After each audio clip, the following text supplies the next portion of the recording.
புதுக்கோட்டை மழையூரில் வெட்டி கொல்லப்பட்ட முருகேஷ் என்ற இளைஞரின் உடலை மயானத்துக்கு கொண்டு செல்ல எதிர்ப்பு தெரிவித்து சாலை மறியலில் ஈடுபட முயன்ற உறவினர்களுக்கும் போலீசாருக்கும் இடையே தள்ளுமுள்ளு ஏற்பட்டது. இதுகுறித்தான விவரங்களோடு இணைகிறார் செய்தியாளர் மனோகரன். வணக்கம். இது குறித்தான கூடுதல் விவரங்களை பதிவு பண்ணலாம். வணக்கம். புதுக்கோட்டை மாவட்டம் ஆலங்குடி அருகே உள்ள மலையூரில் நேற்று வெட்டி படுகொலை செய்யப்பட்ட முருகேசனின் உடலை பிரேத பரிசோதனைக்கு பிறகு தற்போது சொந்த ஊரான மலையூர் கொண்டு வரப்பட்டுள்ள நிலையில் நேற்று முருகேசன் வெட்டப்பட்ட அதே இடத்திலேயே அவரது உடலை அடக்கம் செய்ய வேண்டும் என கூறி வெட்டி படுகொலை செய்யப்பட்ட முருகேசனின் உறவினர்கள் உடலை வீட்டிற்கு கொண்டு செல்லாமல் சாலையிலேயே வாகனத்தில் வைத்தவாறு அவரது உறவினர்கள் சாலை மறியல் போராட்டத்தில் ஈடுபட்டதால் பரபரப்பு ஏற்பட்டது.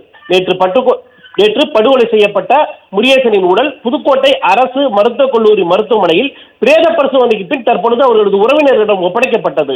இந்நிலையில் உடலை எடுத்து வந்த ஆம்புலன்ஸை வழிமறித்து முருகேசனின் உறவினர்கள் நேற்று முருகேசன் படுகொலை செய்யப்பட்ட அதே இடத்தில் அடக்கம் செய்ய வேண்டும் என சாலை மறியல் போராட்டத்தில் ஈடுபட்டனர்.